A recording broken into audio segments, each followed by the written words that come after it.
प्यारे बच्चों नमस्कार, सत श्री अकाल, केम छो। मैं दीपक दुबे एक बार फिर से आपका स्वागत करता हूं यूपी बोर्ड के सबसे विश्वसनीय platform UP board high school Vidyakul पर। आशा है कि आप सब लोग मस्त होंगे, व्यस्त होंगे, स्वतंत्र होंगे और बढ़िया तरीके से अपनी पढ़ाई लिखाई कर रहे होंगे मेरे भाई। उसी पढ़ाई लिखाई पर चार चांद लगाने आज मैं आ चुका हूं आपके एक सबसे बेहतरीन टॉपिक के साथ, जो कि है आपके नागरिक शास्त्र का अध्याय नंबर 1, सत्ता की साझेदारी। मेरे भाई ये पूरा चैप्टर मैं आज आपको माइंड मैप के माध्यम से कंप्लीट चैप्टर माइंड मैप के माध्यम से मैं आज आपको कराने वाला हूं। और एक खास बात और है कि इस चैप्टर के लिए आपको अपना संपूर्ण 2 घंटा 3 घंटा देने की आवश्यकता नहीं है, बल्कि मैं कुछ ही आपका टाइम लूंगा और विस्तार पूर्वक इस चैप्टर को आपके मन मस्तिष्क में बता दूंगा। तो मेरे भाई हम प्रारंभ करेंगे अपना इस शानदार सा चैप्टर लेकर के, जिसका नाम है सत्ता की साझेदारी। क्यों मेरे भाई ये चैप्टर इंपॉर्टेंट है? क्योंकि हर साल बोर्ड एग्जामिनेशन में यहां से 10 से 12 नंबर का क्वेश्चन आपसे हर बार पूछा जाता है, हर साल आता है। इस साल भी अगर आप देखेंगे मेरे भाई, जो अभी बच्चे पेपर दे के गए हैं, इसमें से उनको बकायदा एक लॉन्ग आंसर और 3 इनको एमसीक्यू देखने को मिले थे इस चैप्टर से। तो इसीलिए चैप्टर आप लोग के लिए मेरे भाई क्या हो जाता है, बहुत ज्यादा महत्वपूर्ण हो जाता है। तो मेरे भाई आप लोग ध्यान से कॉपी पेन लेकर के बैठेंगे, पूरा माइंड मैप बनाएंगे और इस चैप्टर को आप कंप्लीट करेंगे। ठीक है, चलिए प्रारंभ करते हैं आपका एक सबसे शानदार सा चैप्टर, सत्ता की साझेदारी। चलिए सबसे पहले तो आप लोग इस बात को समझिए कि आखिर सत्ता की साझेदारी आखिर होती क्या है। सत्ता की साझेदारी होती क्या है? पावर शेयरिंग की बात कर रहा है ना, कि हमें क्या करना है, हमें हर व्यक्ति को, चाहे वो किसी समुदाय से हो, किसी वर्ग से हो, उसको क्या करना है, उसको हमें इंक्लूड करना है अपने इस पूरे सरकारी सिस्टम में। ठीक है, क्या बोलता है कि किसी शासन व्यवस्था में हर सामाजिक समूह, पॉइंट टू बी नोटेड, हर सामाजिक समूह और समुदाय की भागीदारी यदि सरकार में हो तो इसे हम लोग क्या कहते हैं, इसे हम लोग मेरे भाई सत्ता की साझेदारी कहते हैं। डेफिनेशन याद कर लीजिएगा, क्योंकि कभी कभी 4 नंबर में यहां से प्रश्न आपसे पूछे जाते हैं, है ना, कि पावर किसी एक के हाथ में ना हो, बल्कि हर व्यक्ति के पास पावर हो, जिससे समाज में निरंकुशवाद ना फैल करके हर व्यक्ति क्या करे, उसमें आगे बढ़ सके। अच्छा, सत्ता की साझेदारी को मेरे भाई लोकतंत्र की आत्मा कहा जाता है। लोकतंत्र की आत्मा कहा जाता है। सत्ता की साझेदारी को हम लोग क्या कहते हैं, सोल ऑफ द डेमोक्रेसी कहते हैं, लोकतंत्र की आत्मा कहते हैं। तो ये भी पॉइंट आप लोग मेरे भाई याद करके रखिएगा। अच्छा, अब इस चैप्टर में क्या है, इस चैप्टर में आपको 2 एग्जाम्पल दिए गए हैं, है ना। इस चैप्टर में आपको 2 एग्जाम्पल दिए गए हैं। एक एग्जाम्पल आपका यूरोप का एक देश बेल्जियम है उसका, और एक एग्जाम्पल आपका एशिया का एक देश है श्रीलंका, है ना। किस प्रकार से किस प्रकार से बेल्जियम ने अपने सिस्टम में पावर शेयरिंग को एक्सेप्ट किया और अपने यहां पे हर वर्ग को उसने क्या किया मेरे भाई, हर वर्ग को उसने क्या किया, इंपॉर्टेंस प्रदान की, हर व्यक्ति को उसने क्या किया, पावर को शेयर किया, और वो एक सबसे शानदार एग्जाम्पल बन करके इस पूरे विश्व पटल पर आया, है ना। तो 2 एग्जाम्पल दिए गए हैं। अच्छा, एक बात आप और याद रखिएगा कि सत्ता की साझेदारी की बात करूंगा मेरे भाई, अगर हम इसको पावर शेयरिंग कहते हैं, है ना, तो इसके मेरे भाई 2 इंपैक्ट पड़े हैं। एक पॉजिटिव मतलब सकारात्मक, है ना, और दूसरा नेगेटिव मतलब नकारात्मक, है ना। अच्छा कैसे सर जी, तो इसको डिस्क्राइब करिए कैसे। तो भाई बेल्जियम का अगर हम एग्जांपल देखेंगे, अगर हम बेल्जियम का एग्जांपल देखेंगे तो ये पॉजिटिव अप्रोच है ना, ये एक पॉजिटिव अप्रोच है। पर अगर हम श्रीलंका का एग्जांपल देखेंगे मेरे भाई, तो ये क्या है, ये एक नेगेटिव अप्रोच था, है ना। ये एक मेरे भाई क्या था, नेगेटिव अप्रोच था, और ये मेरे भाई क्या था, पॉजिटिव अप्रोच था। क्योंकि बेल्जियम ने पावर शेयरिंग को एक्सेप्ट किया और श्रीलंका ने पावर शेयरिंग को नेग्लेक्ट किया, इसलिए यहां पर आप देखेंगे वो नेगेटिव अप्रोच की तरफ चला जाता है और बेल्जियम आपका सकारात्मक धारणा में आगे बढ़ जाता है। चलिए थोड़ा हम पहले बेल्जियम को समझते हैं कि बेल्जियम की क्या कहानी है। थोड़ा हम समझते हैं कि बेल्जियम की क्या कहानी है। तो याद रखिए, बेल्जियम मैंने कहा कि यूरोप का एक छोटा सा देश है ना। बेल्जियम मेरे भाई, ये पूरा आपका बेल्जियम है, ये यूरोप का एक छोटा सा देश है ना। आप लोग मानचित्र में बेल्जियम की लोकेशन पता करेंगे और कमेंट सेक्शन में लिखेंगे, ठीक है। इसकी आबादी लगभग 1 करोड़ के आसपास है, इसकी आबादी लगभग 1 करोड़ के आसपास है ना। फ्रांस, जर्मनी और लग्जमबर्ग, फ्रांस, जर्मनी, लग्जमबर्ग और इसके साथ साथ मेरे भाई क्या, नीदरलैंड, है ना। इसके साथ साथ मेरे भाई क्या, नीदरलैंड, है ना। ये बेल्जियम के आसपास क्या है, देश है ना। यहां पर आपको क्या दिखेगा, यहां पर आपको नीदरलैंड दिखेगा, ये आपका फ्रांस है, ये आपका लग्जमबर्ग है और ये आपका जर्मनी है। क्लियर, चलिए बहुत अच्छी बात है है ना। बेल्जियम की क्या मेरे भाई, बेल्जियम की जो जाति बनावट है ना वो बहुत ज्यादा जटिल है। अच्छा, प्रश्न उठता सर जी जाति बनावट क्या होती है।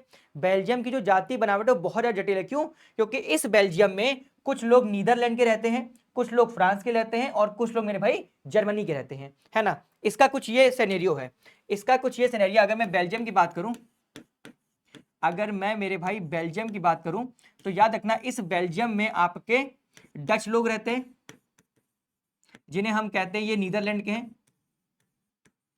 जिन्हें हम क्या कहते हैं ये नीदरलैंड के हैं। कुछ मेरे भाई फ्रांस के लोग हैं, है ना, और कुछ मेरे भाई जर्मनी के लोग हैं जिन्हें हम कहते हैं जर्मन, है ना। जो नीदरलैंड के लोग रहते हैं ये मेरे भाई पूरे बेल्जियम में 59% है। जो फ्रांस के लोग रहते हैं वो पूरे बेल्जियम में 40% लोग हैं, और जो जर्मनी के लोग रहते हैं वो पूरे बेल्जियम में 1% लोग हैं। लेकिन पॉइंट टू बी नोटेड, ये पूरे बेल्जियम का सिनेरियो है, लेकिन बेल्जियम की राजधानी है ब्रुसेल्स। बेल्जियम की राजधानी क्या है मेरे भाई, बेल्जियम की राजधानी ब्रुसेल्स है। इस ब्रुसेल्स में सिर्फ दो लोग रहते हैं, एक नीदरलैंड के और एक फ्रांस के। यहां पर फ्रांस के 80% लोग रहते हैं और नीदरलैंड के 20% लोग रहते हैं। इस सिनेरियो को आप लोग याद रखिएगा, तब ये पूरा एग्जांपल आपको समझ में आएगा। मैंने क्या बोला, अगर हम बेल्जियम की बात करें तो वहां पर कुछ लोग नीदरलैंड के हैं, कुछ लोग फ्रांस के हैं और कुछ लोग जर्मनी के हैं। 59% नीदरलैंड के, 40% जर्मनी के और 1% आपका 40% फ्रांस का और 1% आपका जर्मनी का। लेकिन जो बेल्जियम की कैपिटल है ब्रुसेल्स, वहां की सिनेरियो कुछ अलग है, वहां की बात कुछ अलग है। कैसे बात अलग है, यहां फ्रांस के 80% लोग रहते हैं और नीदरलैंड के, जिनको कि हम डच कहते हैं, ये 40%, वो 20% के आसपास यहाँ पर लोग निवास करते हैं।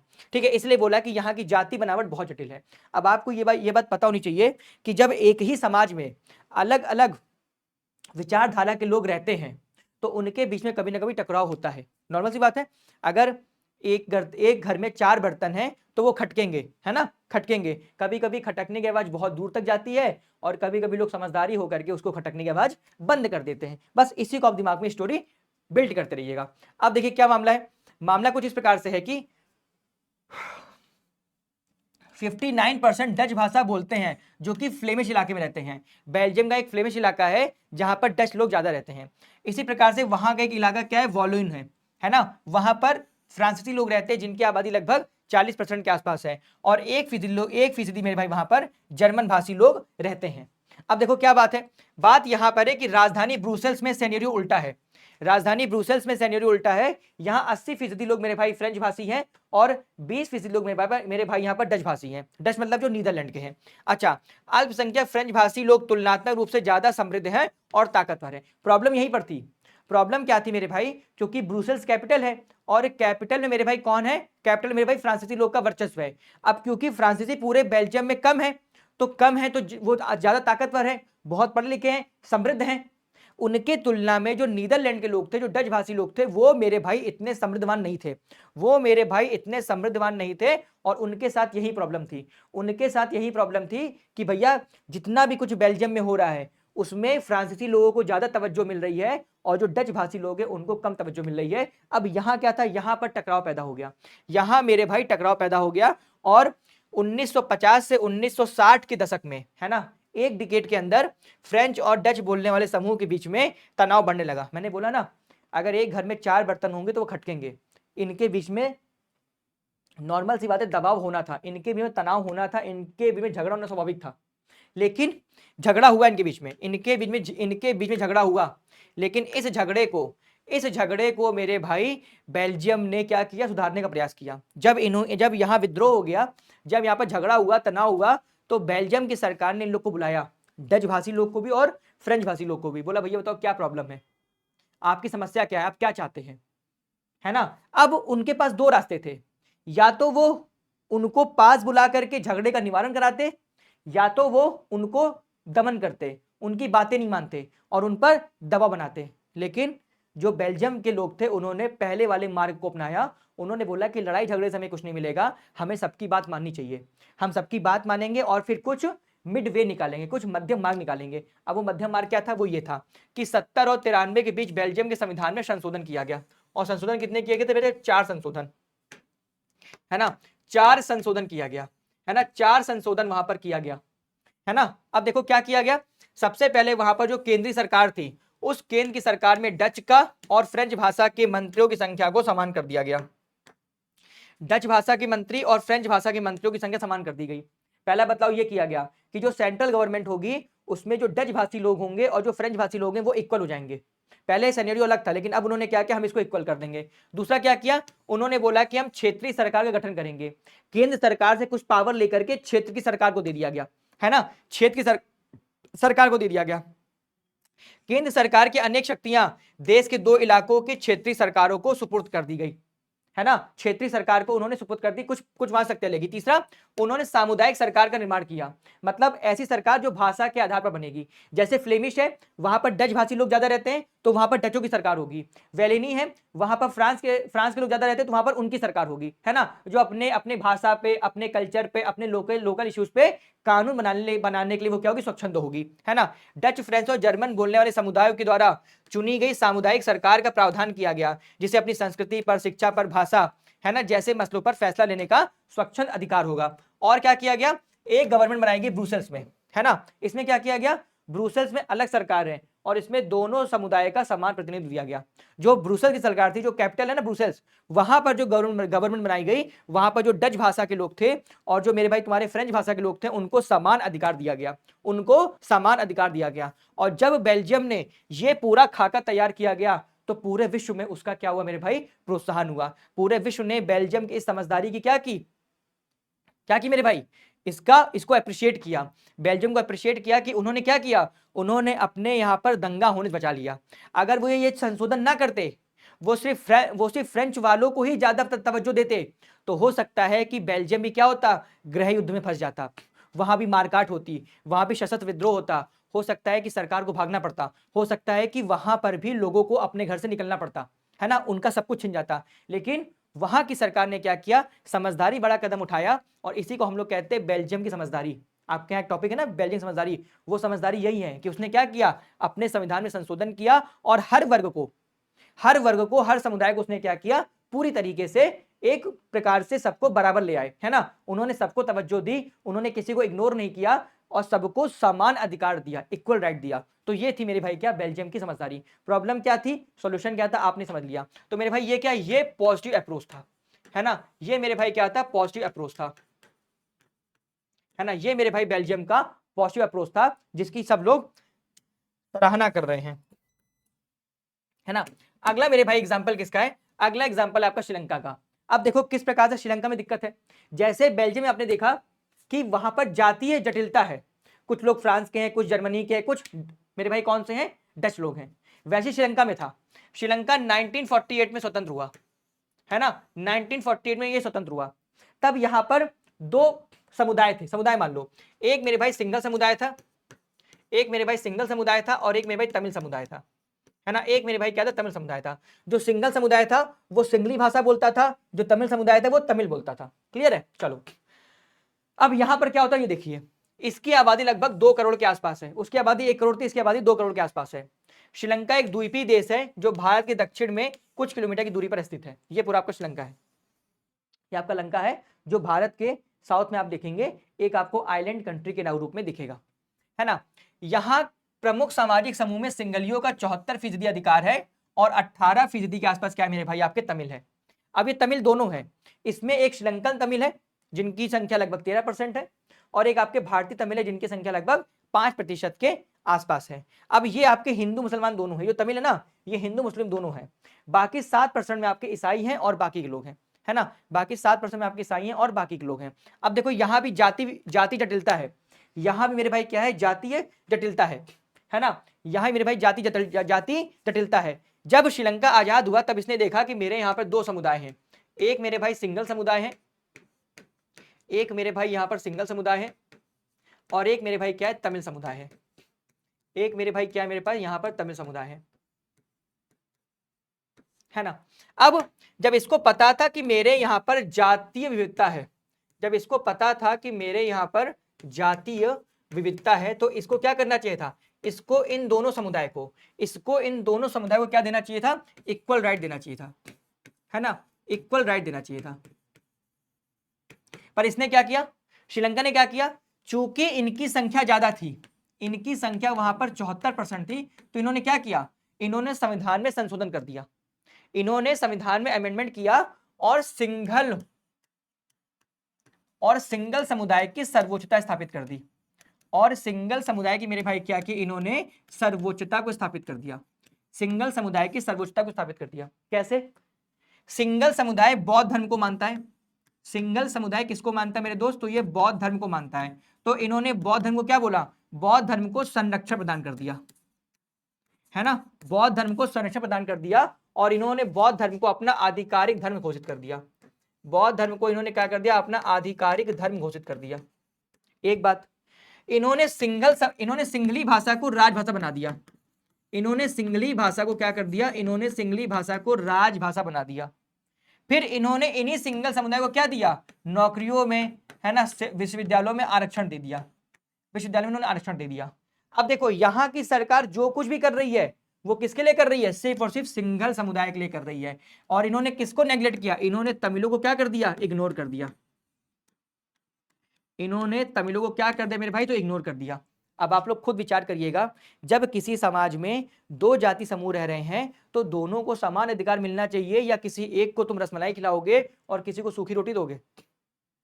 जब आप किसी को लगातार नेग्लेक्ट करेंगे तो मेरे भाई वहां पर क्या होगा, वहां पर होगा विद्रोह, वहां पर होगा विद्रोह, और वहां पर क्या होगा, वहां पर होगा गृह युद्ध, वहां पर होगा क्या मेरे भाई, गृह युद्ध। यही चीज था जो मैंने बोला कि श्रीलंका में नेगेटिव अप्रोच था, अगर वो भी समझदारी भरा कदम उठाती तो अपने यहाँ पर इन दोनों समुदाय को इक्वल राइट देती, तो हो सकता है कि श्रीलंका भी आज अच्छी स्थिति में होता। लेकिन वहां पर क्या था, सिंगल समुदाय बहुसंख्यक था, तो इसने अन्य लोगों पर अपना बहुसंख्यकवाद को थोप दिया कि हम बड़े हैं, हमारी आबादी ज्यादा है, तो जैसा हम चाहेंगे देश वैसा चलेगा, आपके हिसाब से देश नहीं चलेगा। लेकिन होना क्या चाहिए था, होना ये चाहिए था कि देश में सभी व्यक्ति अगर रहते हैं, वो उस देश के नागरिक हैं, तो सभी का अधिकार होना चाहिए, किसी एक व्यक्ति का अधिकार वहां पर या किसी एक समुदाय का अधिकार वहां पर नहीं होना चाहिए। क्या हुआ मेरे भाई, श्रीलंका मेरे भाई क्या किया गया, 1948 में श्रीलंका एक स्वतंत्र देश के रूप में उभरा। सिंगल समुदाय बहुमत में थे, बहुमत मतलब बहुसंख्यक थे, इनकी संख्या ज्यादा थी, इसलिए उन्होंने अपनी सरकार बना ली, है ना, और सिंघली को एकमात्र उन्होंने राजभाषा घोषित कर दिया। विश्वविद्यालयों में और सरकारी नौकरी में उन्होंने सिंघलियों को प्राथमिकता देने की नीति बना ली। उन्होंने मेरे भाई क्या की, सिंघली समुदाय को उन्होंने प्राथमिकता की, उन्होंने क्या किया मेरे भाई, नीति को उन्होंने बना लिया, और उन्होंने जानबूझ करके क्या किया, उन्होंने जानबूझ करके सिर्फ सिंघली भाषा को और सिंगल समुदाय को आगे उठाया। अब देखो, अब प्रॉब्लम क्या थी, प्रॉब्लम ये थी कि तमिल वालों ने बोला कि मुझे अधिकार चाहिए, है ना, जो वहां का तमिल समुदाय था उन्होंने बोला कि मुझे क्या चाहिए, मुझे अधिकार चाहिए, है ना, मुझे अधिकार चाहिए। अब ये अपने अधिकार की बात करेंगे, तो श्रीलंकाई तमिलों ने अपनी राजनीतिक पार्टियां बनाई और तमिल को राजधानी बनाने, क्षेत्रीय स्वायत्तता हासिल करने तथा शिक्षा और रोजगारों में समान अवसरों की मांग करने के लिए उन्होंने क्या किया, आंदोलन किया। 1980 के दशक तक उत्तर पूर्वी श्रीलंका में स्वतंत्र तमिल इलम सरकार बनाने की मांग को लेकर अनेक राजनीतिक संगठन बना दिए गए। आप देखेंगे एक जाफना डिस्ट्रिक्ट है, कहां पर, श्रीलंका में, वहां पर ये तमिल ज्यादा है, तो उन्होंने क्या किया, उन्होंने वहां पर अपनी स्वतंत्र सरकार बना ली।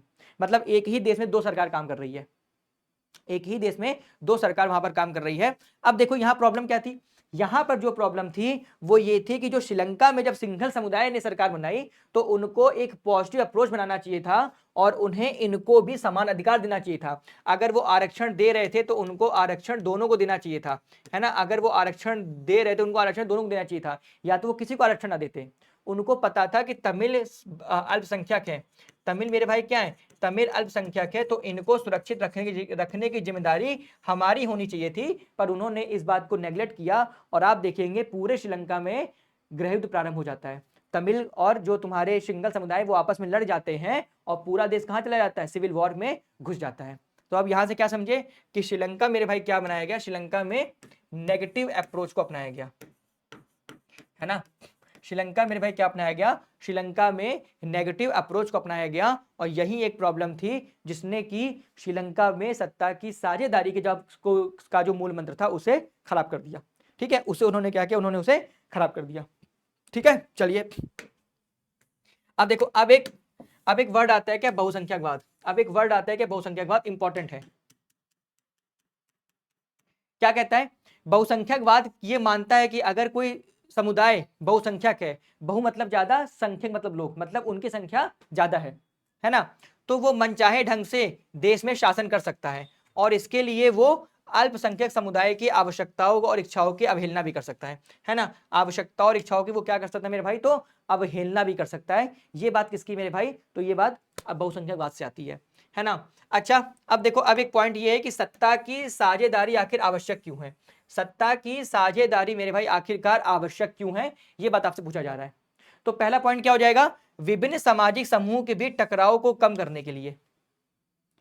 सत्ता की साझेदारी क्या कहती है कि हर समुदाय को बराबर का अधिकार हो कि वो आए और सरकार में अपना योगदान दे, है ना।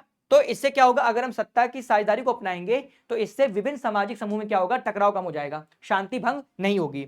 सत्ता की साझेदारी दरअसल लोकतंत्र की आत्मा है, सोल ऑफ द डेमोक्रेसी है, और लोकतंत्र का मतलब ही ये होता है कि जो लोग शासन व्यवस्था के अंतर्गत हैं उनके भी सत्ता को बांटा जाए और ये लोग इसी भी हिसाब से काम करते रहे, है ना। डेमोक्रेसी क्या कहती है कि जनता का शासन होगा। जनता किसी वर्ग से हो सकती है, किसी समुदाय से हो सकती है, किसी भी पंथ से हो सकती है। अगर वो चाहती है कि वो सरकार में आए, अपने लिए बात करे, तो आप उन्हें मना नहीं करेंगे। यदि आप किसी एक ही वर्ग को आगे बढ़ाएंगे या एक ही व्यक्ति शासन करेगा तो वहां पर लोकतंत्र कहां रह जाएगा, वहां पर तो तानाशाही आ जाएगी ना, और तानाशाही तो खराब है। और हम जब लोकतंत्र की बात करेंगे मेरे भाई, तो लोकतंत्र का यह नियम ही होता है कि सत्ता की साझेदारी में हर व्यक्ति को बराबर का अधिकार होना चाहिए, चाहे वो किसी समुदाय का हो, किसी वर्ग का हो, डजंट मैटर। यदि वो चाहता है कि वो लोकतंत्र में आए, उसके अंदर योग्यता है, वो सरकार में आकर के काम करना चाहता है, तो आप उसे मौका देंगे, आप उसे इग्नोर नहीं करेंगे। जैसे बेल्जियम ने बोला, बेल्जियम ने यह देखा कि डच भाषी अगर काम कर सकते तो उन्होंने सामुदायिक सरकार बना ली कि ये इलाका आपका है, आप यहाँ पर अपने हिसाब से काम कर सकते हैं। श्रीलंका वाले चाहते तो वो भी तमिल को एक स्थान दे सकते थे कि आप अपनी सामुदायिक सरकार बना लीजिए, आप अपने हिसाब से अपना काम करिए, कोई टेंशन नहीं है। तो हो सकता है कि वहां पर स्थिति अलग होती, लेकिन इस समय वहां की स्थिति बहुत अलग है। क्लियर है। अच्छा, अब देखो अगला क्लास क्या है, सत्ता की साझेदारी के रूप। सत्ता की साझेदारी के रूप आखिर क्या है, तो भाई इसके दो रूप है। सत्ता की साझेदारी का एक रूप है सत्ता की पावर का क्षैतिज वितरण, हॉरिजेंटल डिस्ट्रीब्यूशन, और मेरे भाई एक इसका क्या, एक इसका मेरे भाई ऊर्ध्वाधर वितरण, है ना। एक इसका मेरे भाई क्या, ऊर्ध्वाधर वितरण, है ना, वर्टिकल डिस्ट्रीब्यूशन। क्षैतिज वितरण क्या कहता है, क्षैतिज वितरण मतलब कहलाएगा कि एक ही स्थान पर तीन तरीके की बॉडी होगी जो कि स्वतंत्र होकर के काम करेगी, जैसे विधायिका, जैसे कार्यपालिका और जैसे न्यायपालिका। ये इसका क्षैतिज वितरण है। विधायिका का काम क्या है कि वो लॉ बनाएगी, कार्यपालिका का काम क्या है कि वो उसे एग्जीक्यूट करेगी, लागू करवाएगी, और न्यायपालिका का काम क्या है कि वो न्याय करेगी और इन दोनों पर नजर रखेगी। विधायिका कभी भी कानून को एग्जीक्यूट नहीं करा सकती, कार्यपालिका कभी भी कानून नहीं बना सकती। इन दोनों का काम अलग अलग है। ये लोग क्या करेंगे, पावर इनका बराबर है ना, ये तीनों एक ही स्थान पर है, इन तीनों के काम अलग अलग है, पर इनके बीच में क्या है, पावर डिवाइड है। कानून बनाने का अधिकार विधायिका का है, लागू कराने का अधिकार कार्यपालिका का है, और न्याय करने का अधिकार किसका है, न्यायपालिका का है। न्यायपालिका स्वतंत्र है, न्यायपालिका स्वतंत्र है, तो ये तीनों एक ही स्थान पर रहकर के क्या करेंगे मेरे भाई, काम को करेंगे। तो ये हो जाएगा सत्ता का क्षैतिज विभाजन। अच्छा, अब दूसरा क्या है भाई, दूसरा है सत्ता का ऊर्ध्वाधर वितरण, मतलब कि ऊपर से नीचे।